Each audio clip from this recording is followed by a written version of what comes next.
Lewis Skelly needs game time. Darmish, do you think he's going to get it at Arsenal? Look, when he's played really well so far this season. He wasn't more of a regular last season, clearly, but he's doing well. But he's just got someone in front of him who's just been absolutely fantastic for Arsenal this season, and he's made himself undroppable as Ricardo Calafiori. So that's the reason why. It's nothing that Mars Lewis Skelly is doing wrong. Is he going to get game time? Rob mentioned it there. They are fighting on four fronts. He has been getting some game time outside the Premier League games. It's predominantly in the cup games that he's getting that action. But you don't know what's going to happen. We've been talking about when teams will go back into the market. If there's an injury to Calafiori or another player, then Mars Lewis Skelly is going to get his opportunity, and then it's up to him to take that opportunity. But because he hasn't been getting that game time, that's why he's not found himself in the England squad. I was at Mikel Arteta's news conference last week ahead of their game against Sunderland on Saturday, and he was directly asked the question about Mars Lewis Skelly not making that squad, and this is what Arteta had to say. We are here to support and help each other and to give a good perspective of the situation. And in case of Miles, when you look at his age, what he's already done, is just remarkable. So don't look at the one moment what is happening for you, because maybe it happens for the right reason, and today you cannot see it. Yeah, one of those fronts you mentioned, Darmish, that they are fighting on is the Premier League. Of course, they're 4 points clear at the top. They made heavy investments in the summer. What's the feeling behind the scenes about their transfer activity? I think there's a degree of satisfaction about how the transfer window went. They went big. Clearly, close to £300 million was spent, but they signed players. There was a lot of method behind their signings. That they signed players not only to go into the first team, but also to really add depth to that squad.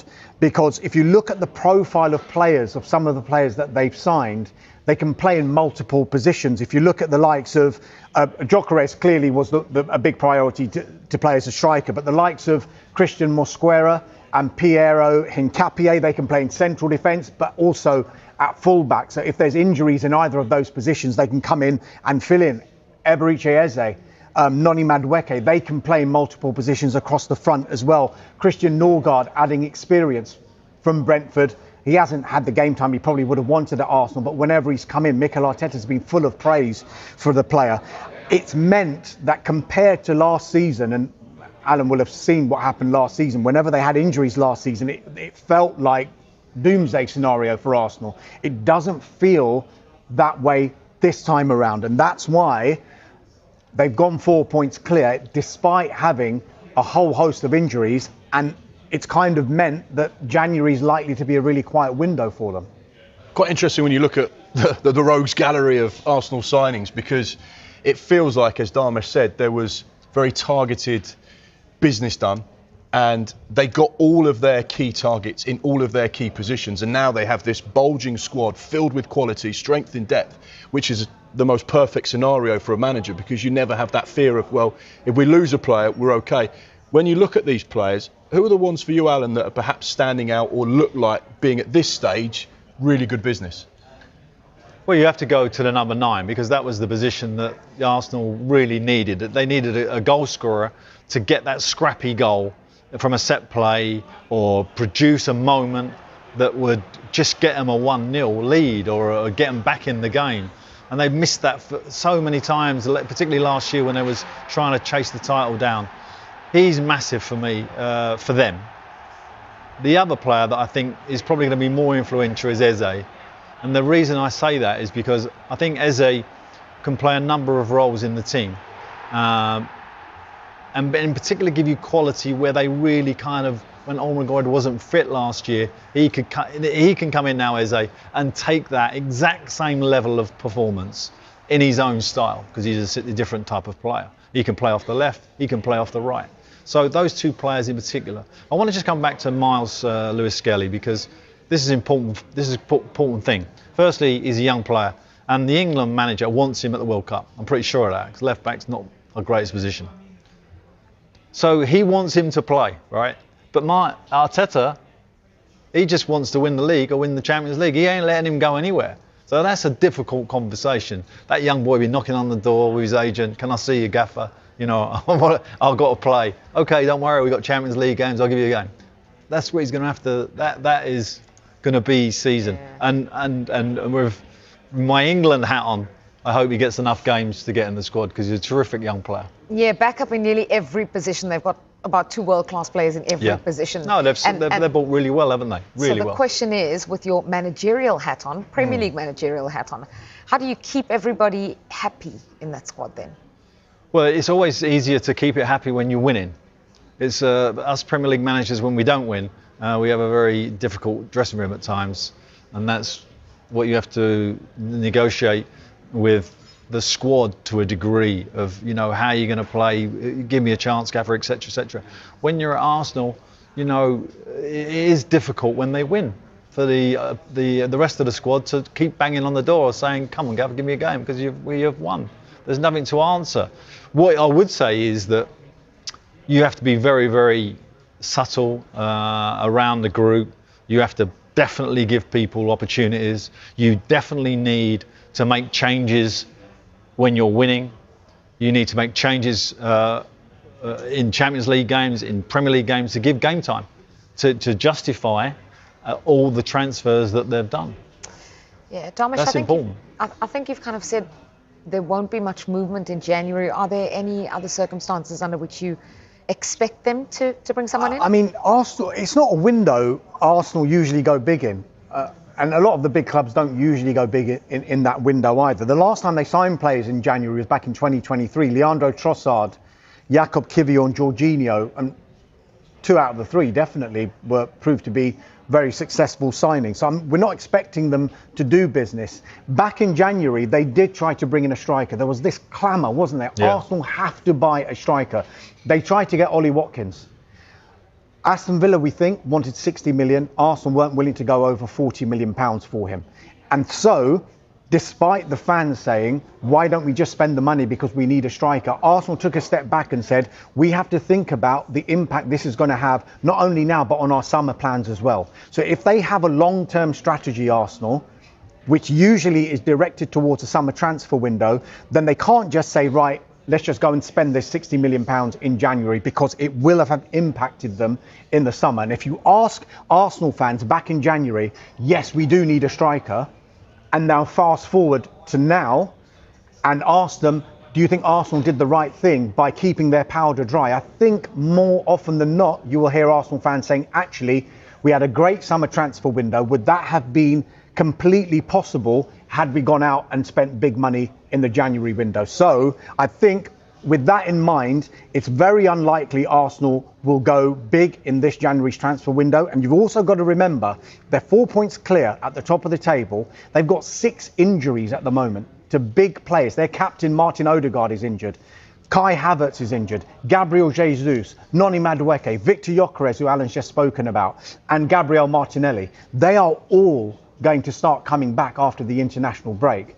And it's that old cliche, isn't it? It's going to feel like a new signing. But for some of them who haven't played at all this season, it's going to be a real boost for Arsenal. And then you'll think, this squad is looking really, really strong. Do we need to do anything in January anyway? Yeah, so fairly relaxed about any additions. Then what are your thoughts on that and their January business? I don't see them making any moves in January. I really don't. They could probably suffer 2 serious injuries between now and the end of January and still have enough cover. I genuinely feel that when you looked at Manchester City's performance at Liverpool at the weekend, you have to say they're probably the strongest challengers now to Arsenal winning the league. And if I was Arteta, I would still look in my dressing room and think I've got enough. He's definitely got the toolbox this year to win the league, and I think everybody suggests that, and now we're going to have to see if it plays out.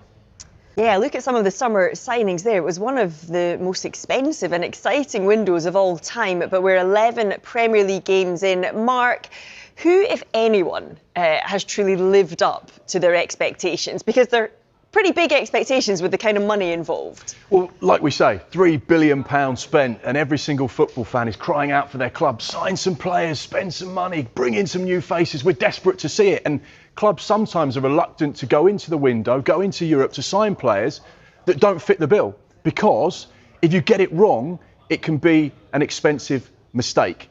And that's where clubs don't want to be, looking back and regretting potential transfer targets that they brought into the club for big money, because it can completely affect the way things happen moving forward. It can affect the dynamic of the team, their league position, and the pressure on the manager. So try and get the recruitment right. The other thing to point out, Joe, is when do you judge a new signing? Is it after 11 Premier League games, or do you need to give them 12 months, 18 months? And a lot of sporting directors and managers will say, look, we want the players to get off to the most fantastic start, but it's not always possible. Here is the first 8 of the biggest signings this summer in the Premier League. I know you can see a lot of Liverpool, Manchester United, the big clubs that have made big investments in players. And straight away, how many of those do you say have made the impact that the fans, the head coaches and the sporting directors would have hoped for? Yeah, because I'm constantly hearing about these 3 Liverpool players in particular. We're hearing about this Isak, Ekitike conundrum. We're hearing about Wirtz and that price tag and whether or not he's going to be a bit of a dud or not. That's consistently what we're hearing. You'd probably say Hugo Ekitike is the one signing that's had an impact and is working. 6 goals in all competitions. Remember, he started the season with 3 and 3 for Liverpool. Looked like the real deal. Alexander Isak, on the other hand, no Premier League goals, just the one in the League Cup. And obviously when he turned up at Anfield, he wasn't quite fit because of what had happened over the course of the summer. Nick Woltemade, I think he's had a really good impact with his goals, but his performances need to be better. And Newcastle fans can see already the type of player he can be. There's a connection there. So you'd say that his impact has been good. The same with Mbeumo, 5 goals in the Premier League with 1 assist. Benjamin Sesko not quite hit the ground running. Gyökeres, again, are you judging him on goals? Or are you judging him on what he does to pull defenders around, to work the channels, to be a physical presence? So you look at these straight away and you think, there's a few that are working, there's a few that are not working. And again, this is the next 8 out of the top 16 biggest spends in the Premier League. The North London derby, one of England's premier fixtures, and it's live on Sky Sports after the international break. David Bentley played for both, and he is still here until midday. Now, you have got one particularly fond memory of this derby. We've been showing it all morning. That goal in the crazy 4-4 draw, what are your memories of that? Unbelievable. North London derby. What a game. Under the lights at the Emirates. What a goal. Look, Almunia. Didn't have a chance. I put a bit of swaz on it, then I said, get on that, son. Stuck in Sam, wasn't it? What was going through your mind there when you kind of chested it down? Would you always, as soon as it went to your chest, you think, I'm shooting? Yeah, just hit it and bang. We got told before the game, Clive Allen, video analysis, he said, Almunia's always off his line. I didn't realise, he meant to be nearer the goal, do you know what I mean? Not where I was, but I just, instinctively, it must have been in my head, and it just fell perfectly. Great first touch and wallop, have that. And did that 4-4 actually kind of feel like a win, given that it looked like it was game over? It was. I mean, what a game to equalise sort of in the last minute with Aaron Lennon as well. Them games produce big moments, and the fans love it, the country loves it, and Sky love it, don't they? I mean, that is a game we all love, and that is a showpiece for the Premier League. 2 great teams going at it. Love it. And what a strike that was from you. But Tottenham's record at Arsenal, they haven't won there in 15 years. Can't believe that. You were surprised by that stat, weren't you? I was. 15 years. That's incredible. I can't believe it's 15 years. And Tottenham will want to look to put that right. That is, it could be coming off the international break, and how the players come back, how they react. Going into that game, it could set the tone for both seasons, really. Arsenal, if Tottenham go and do Arsenal, whilst they're sitting at the top of the Premier League and they've got ambitions of winning the league, I mean, could really kick-start Tottenham's season, but also could derail Arsenal. So it's a massive game. That was in November 2010. I've got the starting 11 here. Do you want me to name it to you? Go on then. Let's have it. Gomez, Hutton, Kabul, Gallas, Asuakoto, Lennon. Yep. Genus, Modric, Bale, Van der Vaart, Pavlyuchenko. Good team. That's not the quiz question, though. Can you name one of the subs that day? Was I on the bench? Was I? You were? Go on, that's what happens, you see. Good were? squad player. You know, getting the boys up, got the win, bosh. Sadly, you were unused, but I think your pep talk to Defoe, who came on, Crouch and Palios, who came on, probably. Good team play, see, you deserve to take the credit for that one, certainly. So Arsenal, they're top of the table. Thomas Frank's a new manager at Tottenham, and they're doing all right. Tottenham, they're fifth in the table. Which manager's under more pressure going into this one? The fact that Arsenal, it's surely time for them to win the title, or that Tottenham's form's been inconsistent, although they are better away than home. Yeah, I think both managers are under pressure. Every manager in the Premier League, every game, every week, every day are under pressure, aren't they? Going into this game, North London derby, both managers will be under pressure. But Arteta, I think, maybe slightly more, because if he loses that game, he's got ambitions now, 5 years. I think he's been in charge, or 6, and he's finishing second and under a lot of pressure. Can he do it? Can he get him over the line? I think if Arsenal go and get a result against Tottenham, it's going to really, spring them up into potentially leading them to the title. In terms of like Premier League rivalries, not necessarily derbies, but rivalries, where does this game rank for you? Oh, it's right up there, isn't it? It's right up there. It's in the city. I mean, 2 great historic football clubs. I was lucky to play for both of them. Love them both. I love what they represent. Fans, the players, the way both teams play football. It's a great showpiece for the Premier League. I love it, and it's right up there. I think it's the best in the league.